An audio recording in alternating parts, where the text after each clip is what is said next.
Sejarah batik Indonesia sebagai batik budaya.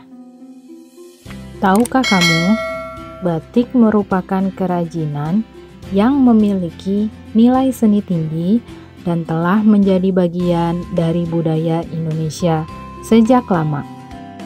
Istilah batik berasal dari kosakata bahasa Jawa, yaitu amba dan titik.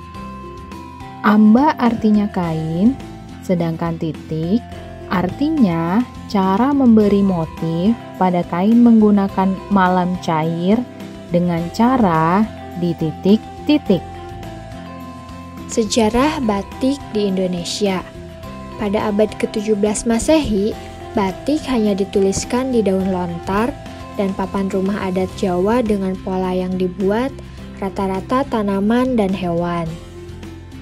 Pada masa kerajaan Majapahit, motif batik makin berkembang dan bervariasi seperti abstrak, candi, awan, wayang, dan sebagainya. Karena terkenalnya batik tersebut, akhirnya para pembesar dari Kerajaan Mataram, Kerajaan Majapahit, Kerajaan Demak menjadikan batik sebagai simbol budaya. Dalam perkembangannya, proses pengerjaan membatik menggunakan bahan pewarna dari tanaman dan lumpur. Batik tidak hanya digunakan sebagai bahan pakaian, tetapi juga digunakan untuk berbagai hal seperti tas, dasi, sepatu, dan sebagainya. Seiring berkembangnya teknologi, batik printing mulai dikenal oleh masyarakat. Pada tanggal 2 Oktober 2009, UNESCO mengukuhkan batik Indonesia sebagai Global Cultural Heritage, warisan budaya dunia. Selanjutnya, pemerintah Indonesia menetapkan sebagai 2 Oktober menjadi Hari Batik Nasional.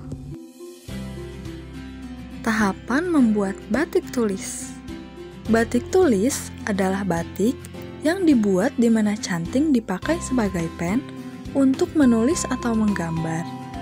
Canting biasanya terbuat dari kayu yang ujung gagangnya terbuat dari kuningan atau plat seng dan berbentuk lancip. Canting biasanya dimasukkan ke dalam wajan yang berisi lilin malam yang nantinya digunakan sebagai tinta untuk menggambar. Tahap pertama disebut nyungging, merupakan kegiatan menggambar motif atau pola batik pada secari kertas. Karena tidak semua orang bisa menggambar motif batik, sehingga dibutuhkan keterampilan khusus seseorang dalam melakukannya.